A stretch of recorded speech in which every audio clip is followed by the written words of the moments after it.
Hello, and welcome. It's your boy E here, your main man. Thank you for tuning into the GSMC Wrestling Laureate Podcast, brought to you by the GSMC Sports Network. We have a pretty good show for you today. No, not pretty good. We have a great show for you today. We're going to review what happened on Monday Night Raw. We're going to also talk about WWE, NXT, future storylines, especially kind of go over some of the stuff that happened at Stand and Deliver.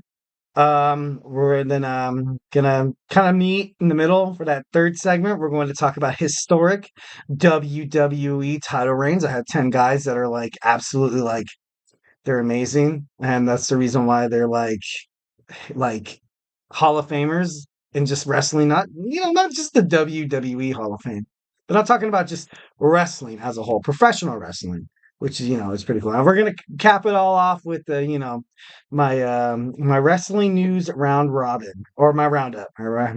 Just to kind of tell you guys all the crazy stuff that's happening in the sports entertainment business. But before we move on, we're going to go ahead and talk about tips and donations. Guys, I want to hear from you. I want to talk to you. Let me talk to you.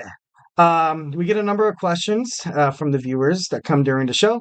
So to ensure that your question gets read on air, I ask you to use the Tips of the Nations link at the gsmcpodcast.net with your questions. Just put your questions up on top so I can see it, so we can talk. We can have a nice back and forth conversation.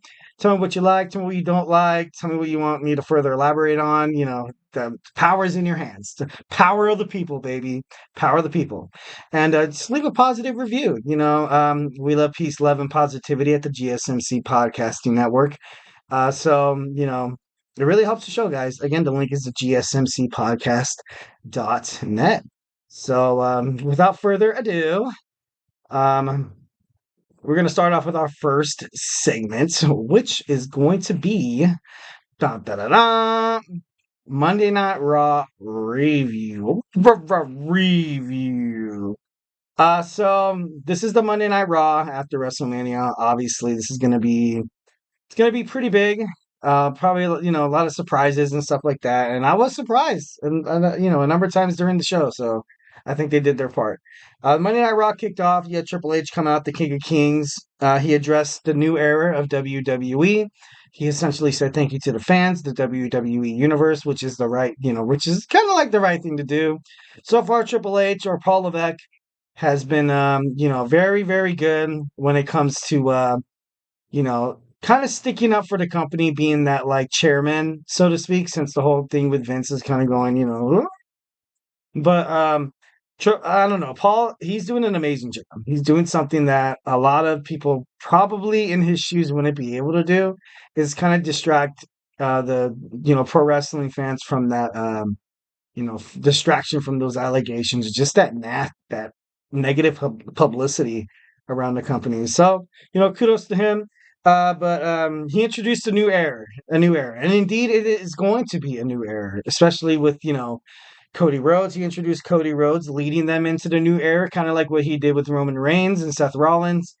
Triple H also, he acknowledged Roman Reigns' title reign, which was absolutely like magnificent. Big round of applause right now for Roman Reigns, the tribal chief. You at home, if you want to clap, you can clap. If it's like late at night and you can't wake anybody up, you don't want to wake the kids up, then you know what? Still clap anyways for the tribal chief. Make sure you clap for that man. Don't you stop clapping. Don't you? I'm just kidding. Anyways, Roman Reigns, he had a 1,316-day reign. Very, very, very, very impressive in the modern age of wrestling. That's kind of like unheard of. He won the Universal Championship at WWE Payback in 2020, beating, the late, great Bray Wyatt. He beat Brock Lesnar to win the WWE Championship at WrestleMania 38. Thus, then that's when he started getting the two championships. After 1,000 days as Universal/WWE Champion, Triple H acknowledged, the Tribal Chief and his historic title reign of dominance, defeating people like Randy Orton, defeating people like Seth Rollins, Brock Lesnar, Cody Rhodes, even if Solo Sikoa got involved. He beat a lot of, even beat the Logan Paul, the YouTuber, the megastar. But Triple H presented Roman Reigns with a single undisputed WWE Universal Championship in May 2023, and eventually he ended up basically bringing back not the WWE. It was originally the World's Heavyweight Championship was originally like a WCW thing, but as soon as that came along, that was kind of like Raw's belt. So that's pretty cool. Good for him. I wonder if that's speculation to be, if Cody Rhodes is going to go to SmackDown in the upcoming WWE draft. So, something to ponder around. But anyways, so The Rock came out and basically shocked the world. He congratulated Cody, and he said his father would be proud of him, his mother's proud of him, and it was pretty cool. It's pretty cool. Then there was that moment where they switched belts. Cody Rhodes held the People's Championship, and then The Rock held the undisputed Universal Championship, the WWE Championship. And it got a little edgy, but all in all, I think they wanted to really promote that The Rock, he's going to be back. The Rock is going to lead to film a movie about this historic UFC star, and he's going to be the guy. He's going to be the main character, and they said he's not supposed to stop filming until like August or September, kind of like around Survivor Series. If he pushes it, and I mean pushes it, he could probably make a return at SummerSlam. But honestly, I'm not really hopeful for the final boss to do that. But it would be super awesome if he did. But so The Rock announces he's gonna have a new story with Cody. This is a new era. This is the Cody Rhodes and The Rock. Like, this is our story. Like he said, he's coming back for him. He's coming back for that belt. He's coming back for Cody's legacy, and he's coming back for the Tribal Chief Roman Reigns. And I think that's gonna ultimately lead up to like a Cody versus The Rock at WrestleMania 41. Or if something happens, maybe like a Rock versus Roman Reigns, where maybe The Rock has the strap for some strange reason, or if Cody gets injured, or God forbid we lose Cody Rhodes as our WWE champion. But I don't know. It's pretty exciting stuff to come. And The Rock basically said to not miss him too much because he's going to be back. So, he wasn't that like one hitter quitter kind of thing. He wasn't that one night stand, so to speak. So, that's kind of cool knowing that the final boss is going to make another round into WWE. We had Ilya Dragunov defeating Shinsuke Nakamura. I kind of really like this match because I have high hopes for Dragunov, especially, going into the WWE draft, which he announced he's going to do. So then, that kind of leaves the WWE NXT Championship kind of like wide open. Although I think Trick Williams will probably kind of go over with the company right now after defeating Carmelo Hayes at Stand and Deliver. So I can see Trick Williams being the new champion and Carmelo Hayes. They had that promo where Carmelo Hayes was like, imagine if our titles were two girls. You lost your title, I lost my title. I tried to get my title back, and then you kind of swooped around and tried to go after my girl. And that's probably going to be like Trick Williams and Carmelo Hayes. That this is going to be like a trilogy. It's going to kind of be like The Rock and the Roman Reigns. And so it should be pretty cool. It should be pretty cool to see. So I'm excited to see what Ilya Dragunov does on the WWE main roster. So, excited about that. So also we had the Judgment Day versus the Awesome Truth. The Awesome Truth had no idea who they were going to team with. I think even the Miz kind of doubted what R-Truth was talking about or what he was going to do. But he pulled through. He said it was a man you can't see. And it was true. You couldn't see him. It was John Cena. It was the 16-time WWE champion. Probably one of the most impressive champions in our run. Actually, in the upcoming segment, I'm going to talk about his title reign. But so it was kind of cool to see that happen. Obviously, you see R-Truth as a huge John Cena fan. He mimics him. He emulates him. He's like usually it's like that kayfabe or that fourth wall where you as a wrestler, you're not supposed to be a wrestling fan, man. You're not supposed to root for your competition. But in the nowadays, new age of WWE, you kind of see the guys go out there and just be like, look, like, we all have our personalities. WWE's kind of limited, like the whole storyline thing, which I thought was absolutely like necessary because some of the storylines that during the Vince McMahon era, the Shane McMahon era, they were just garbage. Absolutely garbage. It was just nonsense. Like Happy Corbin. Like, what the hell is that? Like, who, like, Like, who cares? Like, where Baron Corbin was asking Sami Zayn and Kevin Owens for money. And then all of a sudden he hits the jackpot. And all of a sudden I'm a millionaire. And I'm just going to just give money out to people and be a complete, utter jerk. And then, obviously Baron Corbin ended up going down to NXT to kind of revive his career, which he desperately needed. They should have never touched that Baron Corbin Lone Wolf, that character. But, I guess, you strike, you miss a couple of times. So you live and you learn, baby. You live and you learn. So Roxanne Perez came onto the main roster as well. She defeated Indy Hartwell in a match, but the match didn't really go that unscathed. You know what I mean? Like, you had Candice LeRae costing Indy Hartwell, and they're probably going to have a feud between them two, which is going to be pretty cool. I'm interested to see what they do with Candice LeRae, like, especially when they're pushing her to be a heel. They're really, really, really pushing her. So that means they probably have some plans for her. I don't know what. I don't know when. I'm just excited. As a WWE fan, as a pro wrestling fan, I'm excited.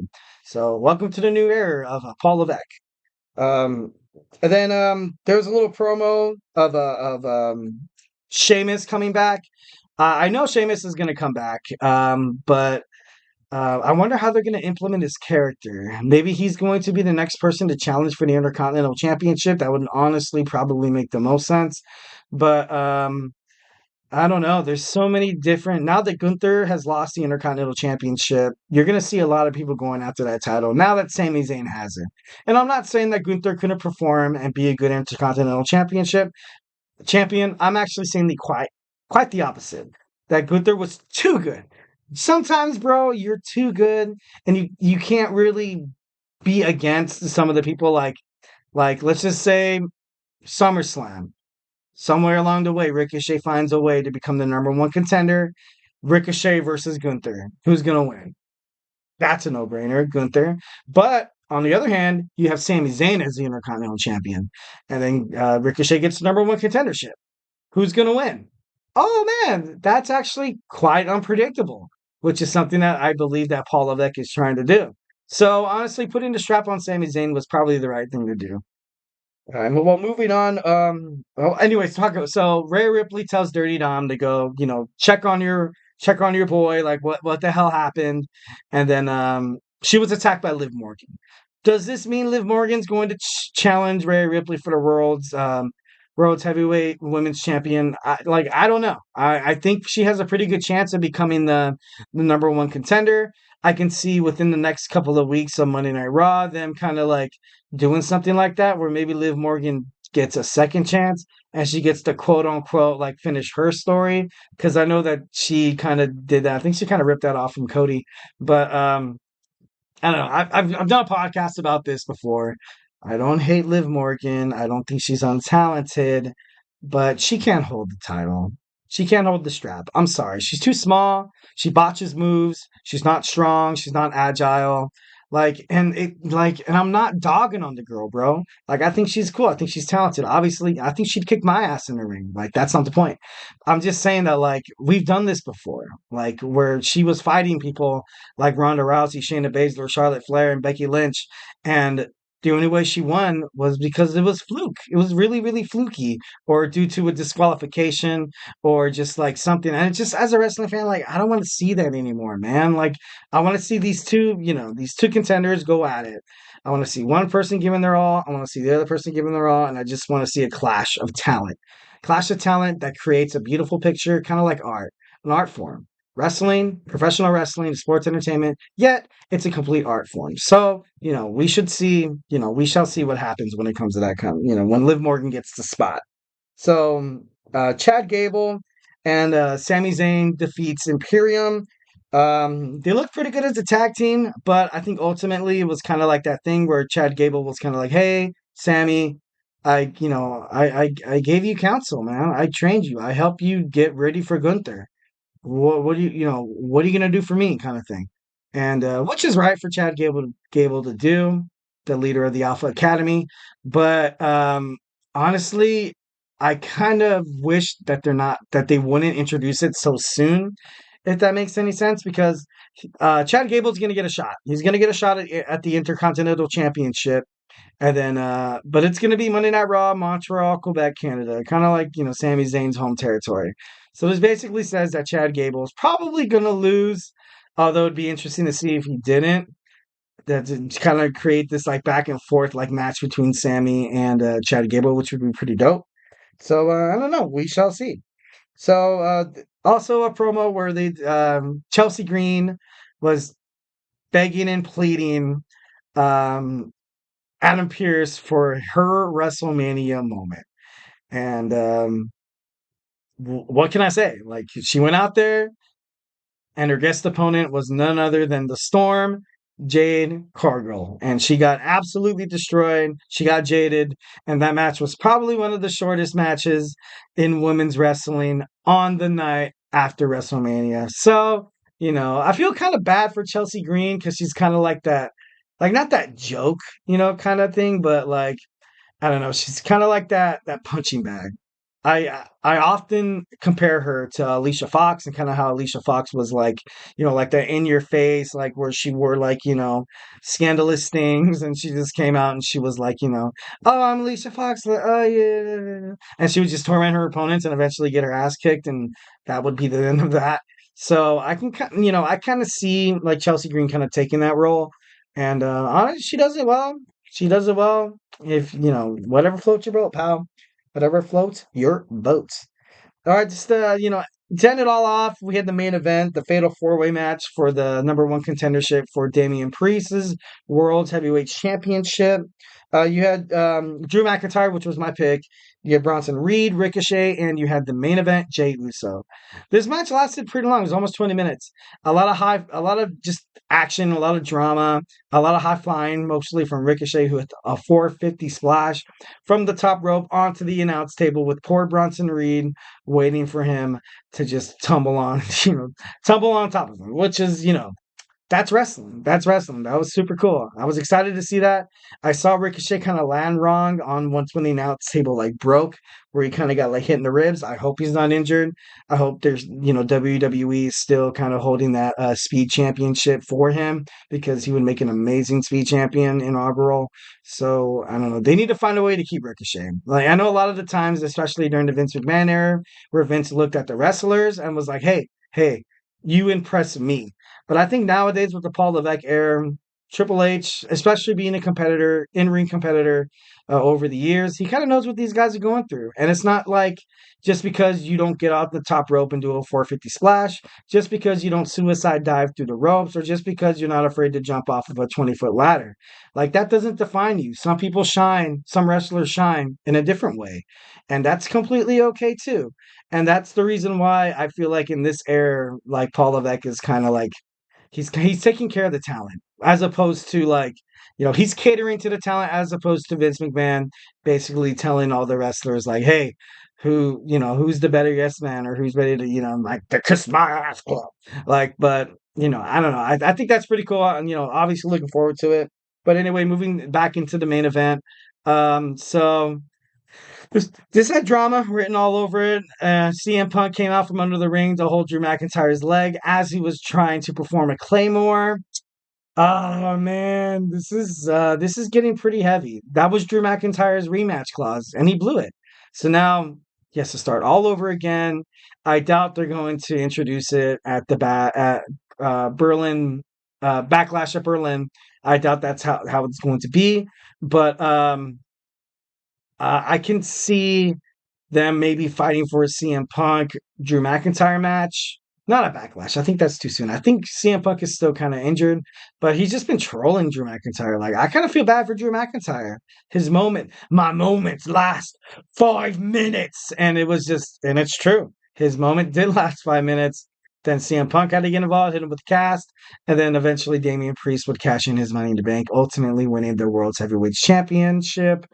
So, interesting to find out, what happens with that. But all in all, Jey Uso was able to pick up the victory. So now in the future, we're going to have a Damian Priest versus a main event Jey Uso match, which is going to be pretty cool. But to be honest, like, and to be all like, I know I give a lot of these hot takes, and I know I give a lot of these, predictions, but I kind of hope it doesn't go this way. Like, I hope they don't fight at Berlin or Backlash, and then Jimmy Uso gets involved again, or Solo, and then it just creates this whole Uso brother like fight. Uh, Maybe I would like to see a triple threat match between Solo, Jimmy, and Jay, but I don't know. Anyways, I don't know. I kind of want to see a clean match. I just want to see what Jimmy does under the lights. That'll be a pretty good, expectation, or a pretty good, moment to kind of be like, hey, like, is Jay Uso really main event worthy? Is he really WWE Championship or World's Heavyweight Championship worthy? Or is he like, United States or maybe Intercontinental, which isn't bad, I'm not trying to discredit those prestigious championships. So I don't know. It's interesting to see what's going to happen with that. So, yeah, I hope you guys like my Monday Night Raw review. Next, don't go anywhere. We have our WWE NXT preview. We'll talk a little bit about the episode that's airing, I believe, like right now, and talk about Stand and Deliver and a couple of future storylines and a couple of future matches. So, hey,